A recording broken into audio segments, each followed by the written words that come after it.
Donc, est-ce que tu peux te présenter? Je suis Hugo, surnommé Panda. Je suis du club des frères d'AMHE d'Aix-en-Provence et d'Avignon.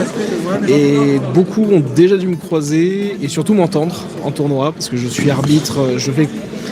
Ça fait longtemps que je ne suis plus venu en tournoi en tant que combattant, mais par contre ça doit faire 4 ans que je suis là très souvent en tant qu'arbitre. Moi, je te connais aussi en tant qu'arbitre et je crois que je t'ai vu aussi échanger dans la liste. Malheureusement, j'ai effectué des lives avec Émilie où tu officiais aussi en tant que assesseur et Marachel de 10, voilà. Et malheureusement, sur Facebook, tous ces lives, je crois qu'il y avait 2-3 lives, ils ont été évacués. Ça a été évacué, donc en fait, il n'y a plus aucune trace. Donc moi, de mon côté perso, je le mets sur YouTube avec la qualité qui va avec, avec les moyens que j'ai, et partager avec les initiés, avec les pros, et aussi que les gens qui ne connaissent pas les AMHE découvrent les AMHE, et là par les coulisses. Donc là, découvrir avec moi qui découvre les duellators, donc on est au même niveau, et présenter les différents visages pour moi connus des AMHE. Donc Hugo Panda. Et depuis, je ne sais pas si tu m'avais dit, depuis combien de temps tu pratiques les AMHE? J'ai commencé en 2018, donc ça va faire 8 ans ce mois-ci. Wow. 8 ans ce mois-ci. Mais je crois que j'ai commencé un an après toi. Voilà. Je crois que j'ai commencé en 2019, moi, les AMHE. Ah ouais.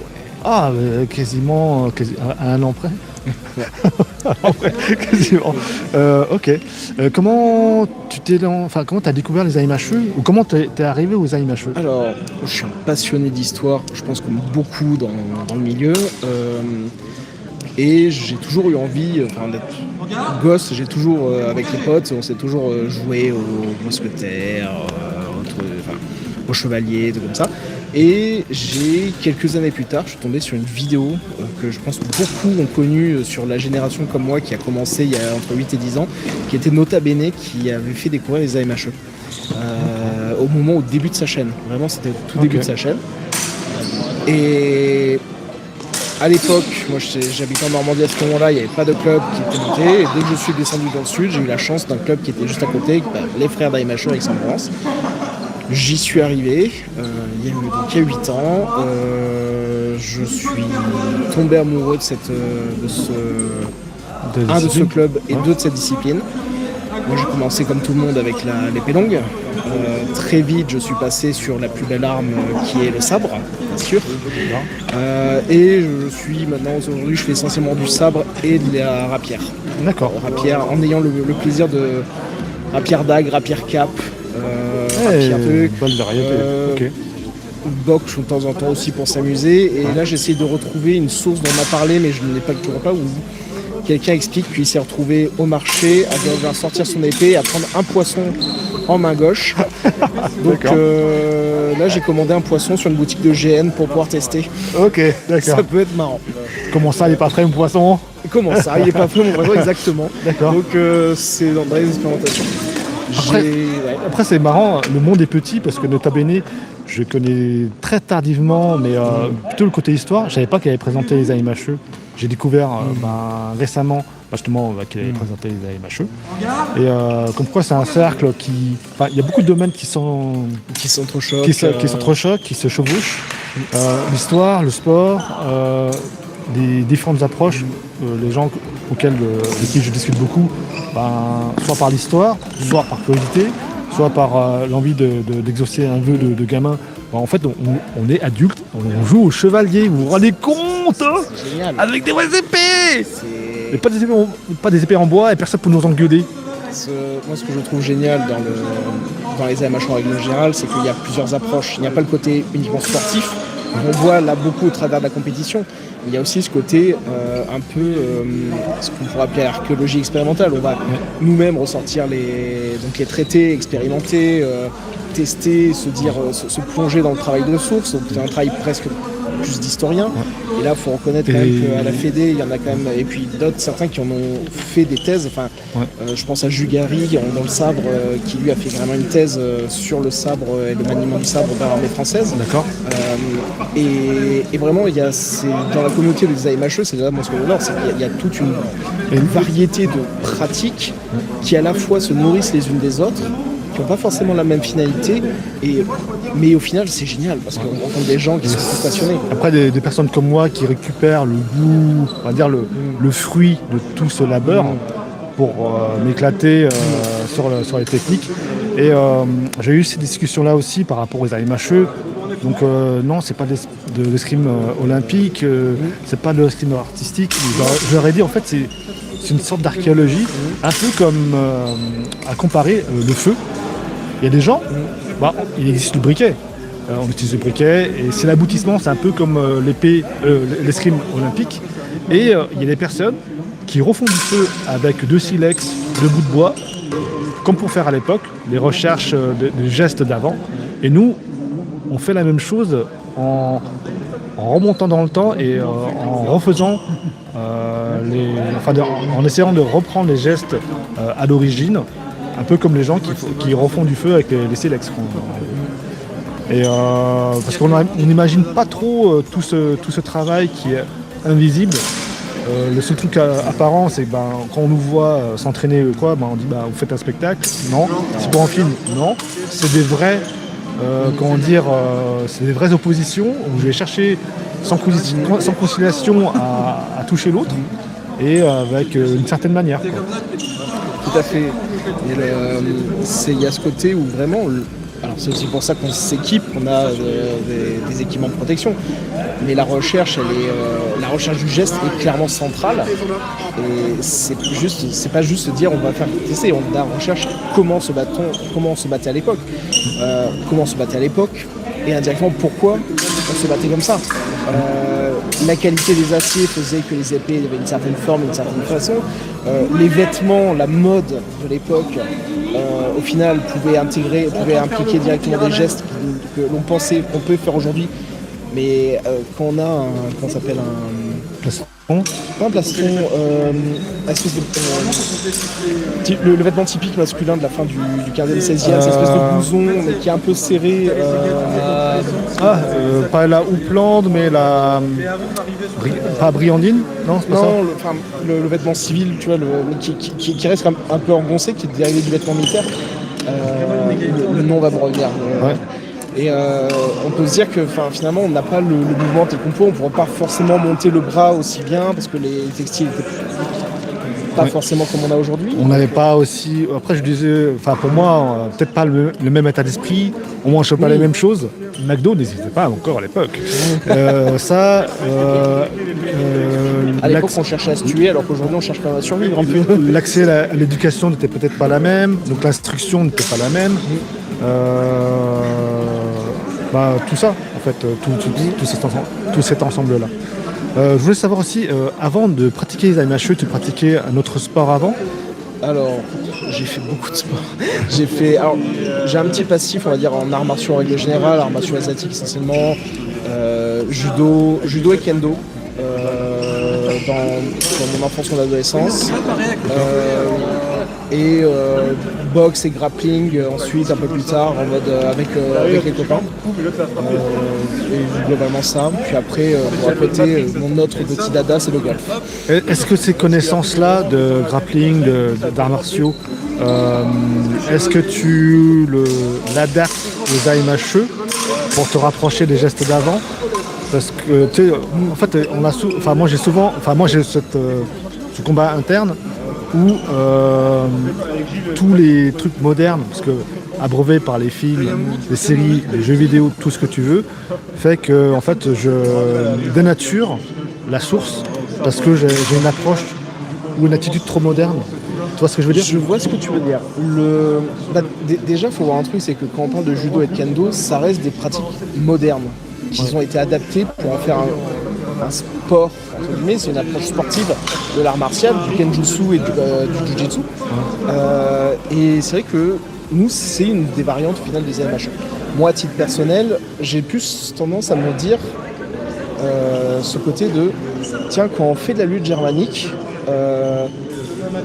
et qu'on voit certains mouvements, enfin, on se dit, mais tiens, ça ressemble. Il y a certaines projections, on dit, mais c'est exactement les mêmes qu'au judo. Oui. Et on en revient juste à une réflexion que j'ai moi dans mon travail, dans mon travail de technique dans l'aéronautique, au même problème, les mêmes solutions. On peut avoir 5000 km, 500 ans de différence. Au final, la problématique est la même, la solution la plus évidente sera la même et sera toujours évidente. Donc aujourd'hui, on arrive. C'est vrai que le passif un peu judo, où il y a ce côté très sportif, ce qu'on va retrouver pareil sur l'escrime olympique, est juste un aboutissement de solutions qui, elles va à un autre sens. Et se dire que, comment le dire, oui, ça nourrit forcément parce que moi j'ai appris ça au début, mais c'est un biais qu'il faut aussi en avoir conscience lorsqu'on étudie les sources des AMHE. Mais il ne faut pas non plus totalement s'en couper. Oui. Parce que, tout con, la première chose qu'on apprend au judo, c'est à tomber, et donc à être en sécurité. Et indirectement, ça, on ne l'apprend pas forcément dans les germaniques, et il y a peut-être des choses qu'on peut prendre ici et là pour amener de la sécurité. Ouais. Je pense que tu as répondu à ma question. Ton épée de prédilection. Le sabre. Et une raison particulière? Une raison particulière. Je suis... Alors... Il y a deux raisons qui m'ont vraiment amené au sabre. La première, c'est l'équilibre très particulier du sabre. C'est souvent la première arme qui n'est déjà pas droite qu'on fait au... Tiens, décris-moi le sabre. Alors, le sabre, la définition même du sabre, c'est une arme avant tout de taille, donc qui ne possède qu'un seul tranchant. C'est ce qui le différencie de l'épée. D'accord. Elle peut être droite ou courbe. Une arme de taille, c'est pas dire la grandeur de la lame. Non, c'est une arme qui est faite pour tailler. Voilà. Même si dans l'évolution du sabre, il va avoir tendance à être de moins en moins courbe, et faciliter l'utilisation des stocks. Mais historiquement, les sabres les plus anciens qu'on a en Europe de l'Ouest, qui arriveront vers le 16e, 17e siècle dans mon souvenir, au travers de l'arrivée des mercenaires venant de l'Est, les premiers Hussards qui arriveront, qui donneront les hussards à terme, ont des sabres très courbes. Les sabres polonais sont très courbes, hongrois et polonais. Eux, vraiment, c'était essentiellement dans les sources qu'on voit, c'est essentiellement du coup de taille. Dans les sources militaires du sabre qui arriveront plutôt fin 18e, début 19e, là on va commencer à intégrer ce qu'on appelle en France la pointe et la contre-pointe, donc les stocks. D'accord. Donc il y a ce côté-là le sabre est une arme qui est de taille, qui n'a pas de pommeau. Il n'y a pas de pommeau, donc ce qui fait que l'équilibre est beaucoup plus en avant.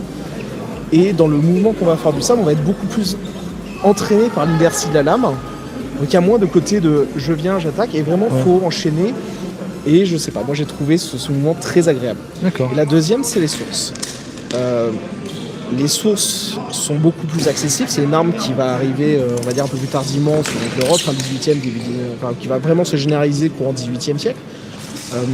Et 19e derrière, c'est vraiment l'arme militaire de la cavalerie en particulier, et en France en particulier pour l'infanterie, pour les officiers d'infanterie.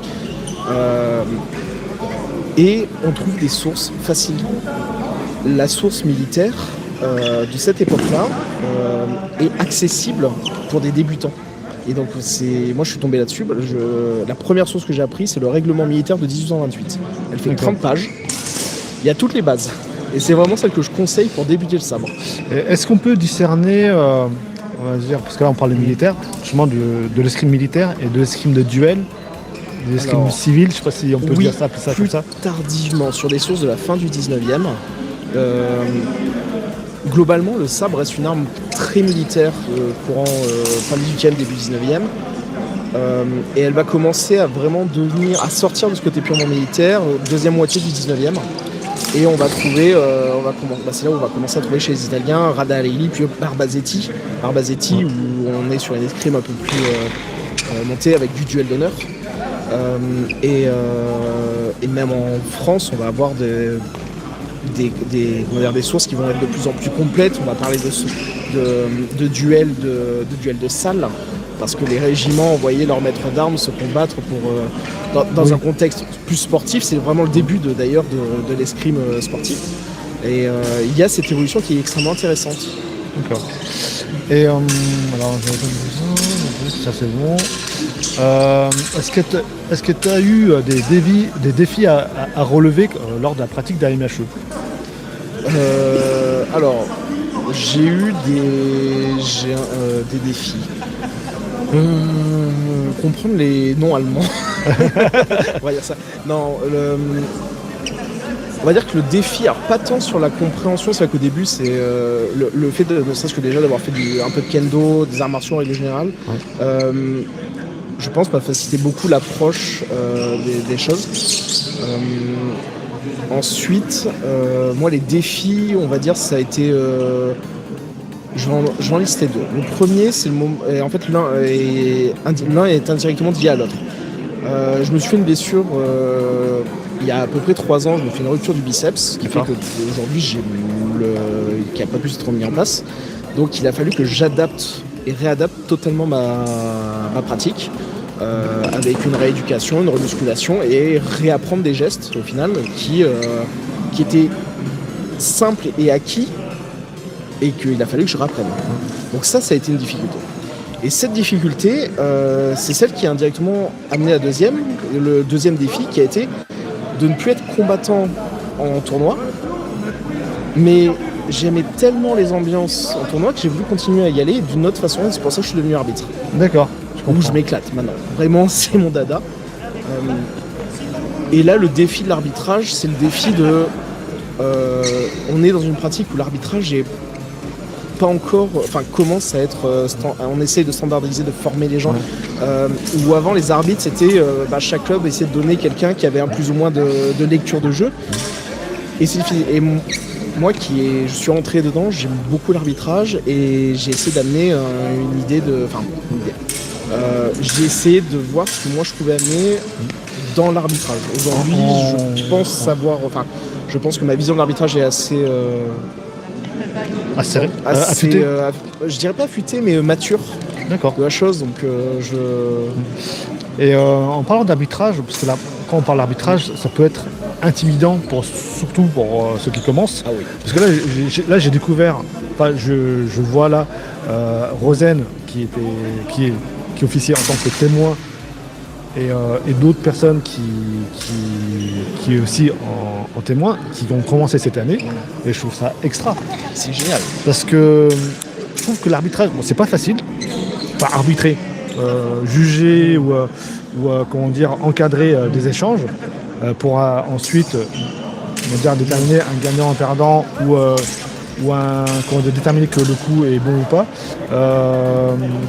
C'est complémentaire à la pratique de progresser dans les AMHE parce que en fait inconsciemment tu t'apprends à lire le jeu de ce qui se passe devant et personnellement tu vas pouvoir l'intégrer. Enfin moi c'est comme ça que j'ai vécu un peu parce que j'ai arbitré aussi mais c'était en off, entre nous et ensuite en filmant beaucoup. Si vous êtes sur ma chaîne vous avez pu voir beaucoup de vidéos. J'aime beaucoup la caméra dynamique, cette approche de jeu vidéo. Voilà. Et du coup, je suis obligé d'anticiper ou de comprendre comment ça se déplace pour pouvoir suivre au mieux de l'action et moi retranscrire d'une autre façon les AMHE, de mon point de vue, de mon approche, de ma passion. Et par un autre point de vue, parce qu'il y a d'autres chaînes qui diffusent aussi les AMHE. Et donc la lecture du corps de l'adversaire ou des personnes qui évoluent permet aussi d'adapter son jeu. Et je trouve que c'est complémentaire. Donc j'encourage les débutants à s'essayer à l'arbitrage. On est humain, on peut se tromper. Il faut se tromper. Il faut se tromper pour apprendre encore plus. Et il ne faut pas avoir peur de se tromper. Surtout à l'escrime, pour l'apprentissage, mon approche personnelle ou mon vécu personnel, je faisais exprès beaucoup d'erreurs pour comprendre mais comment il arrive à m'avoir. Et donc je refaisais la même chose, ils m'ont dit mais pourquoi tu fais la même chose, tu sais que je vais t'avoir. Mais moi je veux savoir comment ça fonctionne. Un peu comme des jouets où je vais démonter pour voir comment ça fonctionne. Oui. Je vais refaire le même geste, mais ce coup-là je voudrais bien l'avoir et je voudrais comprendre comment ça fonctionne sur moi. Et ensuite essayer de le refaire et voir comment ça fonctionne sur quelqu'un d'autre. Et c'est là en fait, je suis pas très, on va dire très bon, on va dire en études. Donc c'est ma façon d'étudier l'archéologie du geste d'escrime par cet intermède et pas forcément. Je m'intéresse aussi au texte, aux sources. Parfois c'est pas très lisible et heureusement qu'il y a des interprètes et des traductions qui ont été faites. Donc, c'est pour ça que je dis tout à l'heure, je prends le fruit qui en découle de tout cela. Merci pour tous ces chercheurs. C'est une très longue chaîne avant que ça arrive, là, comme vous voyez derrière, aux pratiquants, quoi. Une question qui me passe à la tête. J'ai à peu près les mêmes questions pour tout le monde et ça m'intéresse aussi sur le point personnel, sur les approches, dont on a beaucoup parlé. Si ton escrime serait une musique, laquelle serait-elle? J'adore la réaction parce que c'est un grand sourire. Parce que j'ai l'impression que personne ne s'attend à cette question-là. Non, je m'y attendais pas. Je dirais un bon vieux rock des années 80. Ok. Un bon Queen, un bon Led Zepp, c'est ce qui va très bien avec le sabre. Là, on y va, il y a ce côté très entraînant justement de la lame comme ça. Ouais, je dirais que c'est ça. D'accord.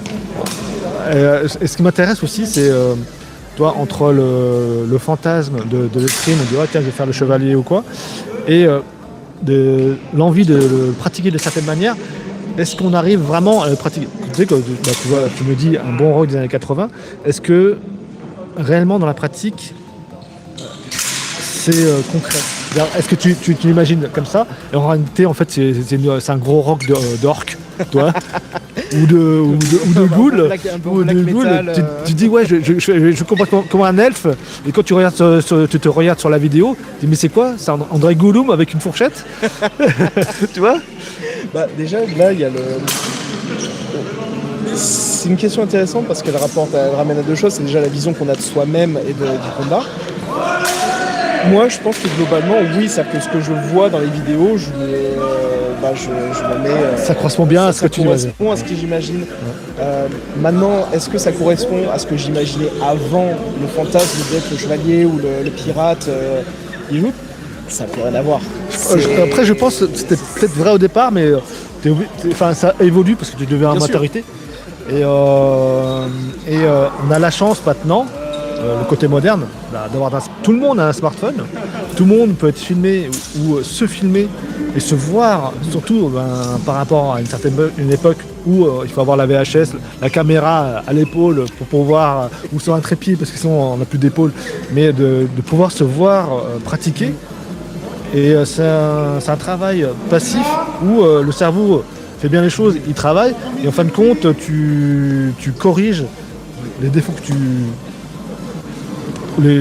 tu penses, que tu vois, et te corriger machinalement, sans volonté, quoi. Le travail l'apport de la vidéo, alors je pense qu'il est commun au sport en règle générale, mais sur le... Comment ça s'appelle? Sur le... Sur les AMHE, il est fabuleux. Il est fabuleux parce que ça peut être une analyse purement technique, ça peut être une analyse de comportement, ça peut être une analyse d'arbitrage. Ouais. T'es où au fait, monsieur Hugo Panda? Je t'ai déjà présenté comme Hugo Panda parce que j'ai fait le tour, on se connaît de vue, on s'est vu à la Bravade et tu m'as... Non, Bravade, j'ai jamais fait Bravade. T'es sûr? Ah ouais. L'année dernière? Bravade. À Clermont-Ferrand? Ah si, oui, pardon. Non, mais c'était pas le club échangiste. Ah oui. Non, oui, en effet. Et tu m'as pris au vol comme ça, je sais plus, et tu m'as dit beaucoup de choses sur mon escrime et ça m'a conforté sur ma voix, parce que pour être sincère, parce que j'ai beaucoup de doutes sur ma façon de pratiquer, J'espère, justement, j'ai peur de dénaturer cet escrime-là. J'ai une approche peut-être trop fantasmée, mais je veux le concrétiser. Tu as pu voir ma forme d'escrime et ça a touché beaucoup de cœur. Et c'est ça, c'est ce qui me donne la force de persister et de perfectionner et de vraiment de l'emmener au plus loin possible physiquement. Parce qu'intellectuellement ça va, mais physiquement j'essaie de l'emmener aussi loin que je peux. Et voilà, je tiens à te témoigner parce que j'ai pas pu te témoigner ça la dernière fois parce que j'étais sous le choc de ce que tu m'avais dit. Et parce qu'à l'issue de la bravade, j'étais là, est-ce que c'est fait pour moi ou pas? J'étais dans une optique d'éprouver mon escrime. Les gens me l'ont dit, enfin mes adversaires me l'ont dit, que en fait t'es pas venu pour gagner. J'ai dit mais si, je suis venu pour gagner, mais pas la victoire auquel la majorité se fait. Le prix, enfin, ma victoire, c'était d'apprendre beaucoup de choses au niveau martial. Après gagner on va dire le tournoi dans la discipline, ça aurait été la cerise sur le gâteau. Mais mon vrai but, c'était vraiment me mesurer aux autres, enfin me mesurer, éprouver mon escrime aux autres et voir là où est-ce que je peux aller. Et j'ai pu m'apercevoir que j'ai pu déclencher beaucoup de choses intéressantes de la part de mes adversaires. Ils m'ont dit, mais voilà, tu m'as fait travailler des trucs que habituellement on n'a pas en tournoi. Et j'ai pu apporter quelque chose de différent et ça me conforte dans ma façon d'amener mon escrime. Oui, je vois ce que tu veux dire. C'est, je vais le redire là parce qu'en fait, ils a une escrime qui est très belle déjà. Et en tant qu'arbitre, quand on voit des matchs où l'escrime est belle, ça fait d'autant plus plaisir. Elle est académique dans le sens où elle va à la recherche au plus proche des sources. Elle est moins dans l'optimisation du côté sportif de la compétition. Et c'est très intéressant parce que il a eu face à lui des tireurs qui étaient très haut niveau, qui eux étaient beaucoup plus dans l'optimisation, dans la compétition.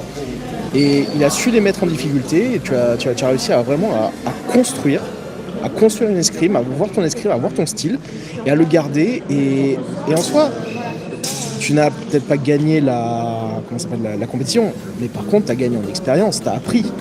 Dans certains sports comme ça, on dit il n'y a de défaite que lorsqu'on n'apprend pas.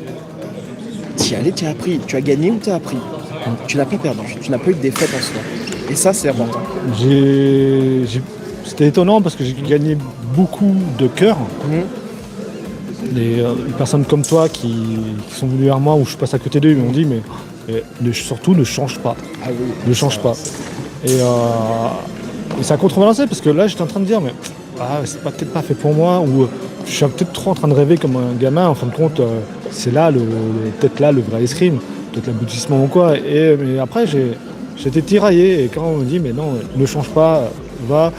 Et effectivement sur certains échanges, me dire c'était beau, alors c'était pas cette année-là. Je crois que c'était Joris ou peut-être Colin Miraglio qui me disait mais à un moment donné j'ai l'impression que c'était Marozzo en face. Et ça m'a fait plaisir parce que en fait, quand tu t'entraînes, on va dire souvent seul parce que via Covid et tout ça, on est tous passés par là. Et moi d'essayer de concrétiser mon rêve de gamin, mais mon rêve là de maintenant, cette forme-là, ça touche et la rendre, on va dire la rendre efficace.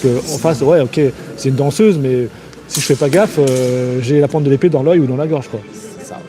Et après, c'est vraiment le côté italien. J'adore l'école italienne, Renaissance, ce qu'on appelle, on va dire vulgairement, l'école bolognaise, où c'est beaucoup de démonstrations. Et j'aime bien un peu provoquer, un peu jouer avec mon adversaire. Et oui, je joue beaucoup. Et je danse avec mon adversaire, effectivement. Et après, c'est des termes qui est nuancé. En face de moi, j'ai pas un adversaire, j'ai un partenaire. Et parfois, on ne fait pas forcément le lien. Et je venais du basket. J'ai entraîné des gamins et je leur ai dit, pour certains qui s'intéressent, on dit mais quand vous faites un match de basket, vous jouez contre un adversaire ou avec votre adversaire? Et là, pareil, l'escrime, c'est est-ce que tu vas escrimer contre quelqu'un ou avec quelqu'un?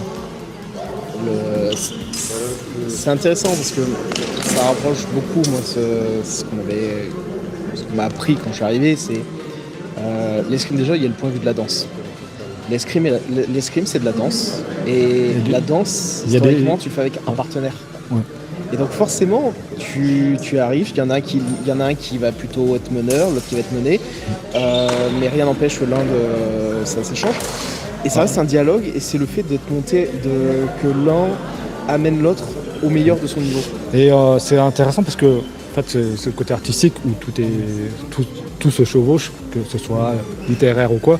Bah, toi, on parle de conversation. Je crois qu'à la rapière, on parle de conversation quand on tricote avec son adversaire. Et ensuite, on parle aussi de contretemps. Donc la danse, le contretemps, le temps. Et naturellement, je me suis mis, on va dire, à danser avec mon adversaire parce que pour casser le temps, faut créer un temps. Et j'aime bien cette approche de l'escrime italienne, comme on me l'a vendu. Donc du coup, peut-être que je fais fausse route, hein, je me fourvoie sur ma façon de faire. Mais c'est comme ça que j'imagine cette escrime-là. Et je voudrais la concrétiser, la rendre palpable, la rendre tangible. On va dire, vers ce témoignage, ton témoignage, entre autres, ça me satisfait, je suis content, quoi. Je dis, mais j'ai pas travaillé pour rien, quoi. Ça, je pense que c'est un truc important pour les gens qui peuvent être amenés à faire les MHE, à arbitrer ou comme ça. Quand on prend quelqu'un entre guillemets sous son aile, que ce soit un élève ou moi dans mon cas en tant qu'arbitre, j'aime aller voir les gens à l'issue et ne pas juste leur dire ce qui n'a pas marché. Il est important aussi de dire ce qui a été beau, ce qui m'a marqué, parce que justement, tu vois, le retour que tu me fais, moi, me fait plaisir, parce que je veux dire que ce que je t'ai dit a pu te servir, et ça veut dire que c'est important. Ça peut servir, et ça a eu un très gros impact sur ma façon de voir les choses. Et tu vois, et quand on est instructeur, sur la partie plutôt instruction, moi je le vois parce que dans mon club, c'est moi qui m'occupe justement des AMHE globalement, ce qu'on appelait modernes, épée de cour et sabre, et un peu de baïonnette aussi, parce qu'on aime la baïonnette.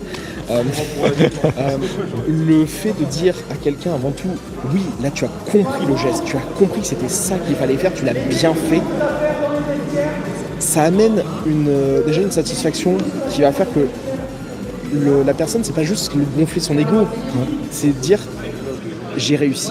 Et parfois, il y a des gens, on a des personnes qui ont besoin d'entendre ça, et ça change énormément de choses derrière sur la pratique. C'est vrai. Important.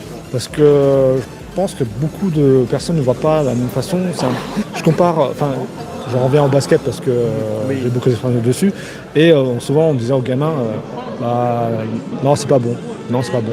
Et je trouve qu'il manquait d'arguments, et même de montrer que les choses négatives. C'est un peu comme une coupe de cheveux, tu as un épi. C'est-à-dire, on va te parler de l'épi, mais pas du reste qui est bien fait. Alors que non, justement, il faut parler du reste. Tout est bien fait, sauf l'épi. Et pourquoi on parle que de l'épi? On a l'impression que tout est raté à cause d'un épi. Et en fin de compte, tout est réussi, à part le 0,001% qui est pas bon, mais il faut parler aussi de ce qui est bon. C'est-à-dire qu'il y a une base, il y a quelque chose de construit, et que c'est pas tout pourri. Il y a des choses qu'on a compris, quel que soit le sport, hein. C'est très important pour les enfants, parce que ça se calque sur les adultes. Chaque mot a son poids.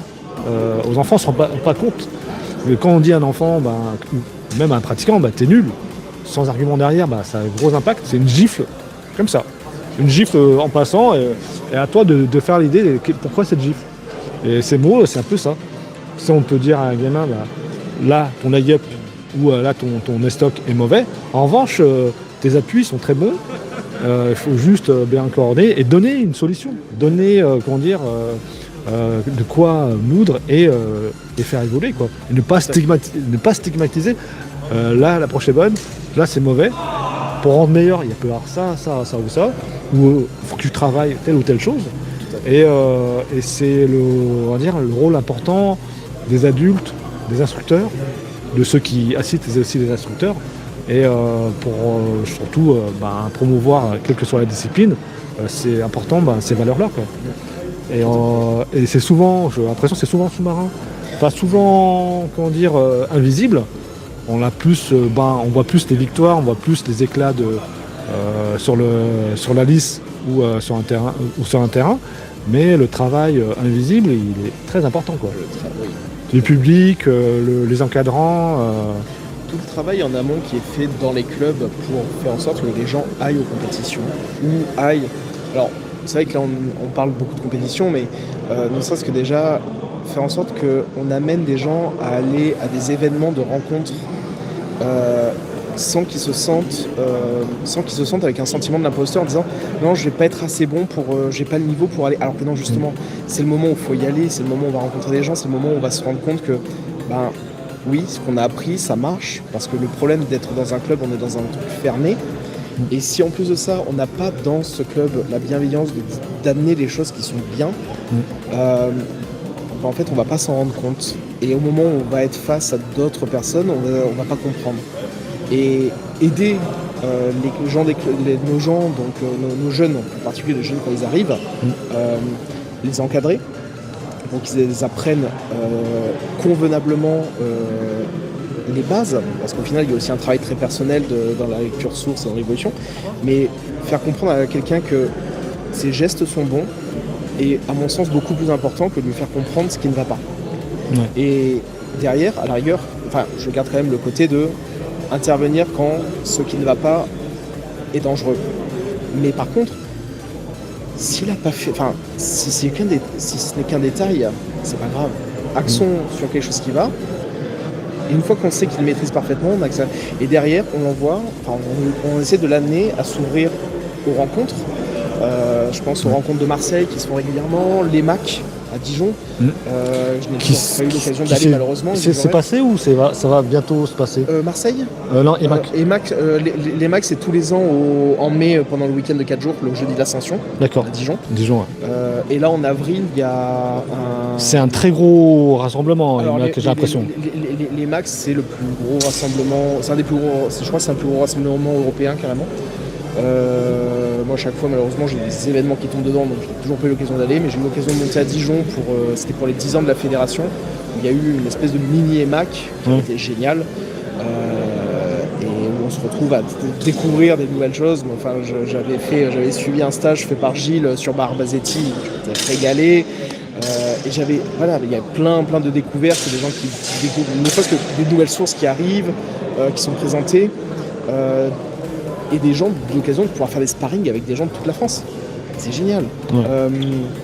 Et de toute l'Europe voire même de l'Europe. Moi, j'avais l'occasion, ça fait 2 ans que j'ai l'occasion de monter en Belgique à un événement qui s'appelle le Mortfest, organisé par le club de Saint-Nicolas, qui chaque année est à thème. Cette année c'était thème pirate, donc il y a eu beaucoup de ça, comme ça. Et le fait de rencontrer des Hollandais, des Allemands, des Danois, des Belges forcément, parce que c'était chez eux.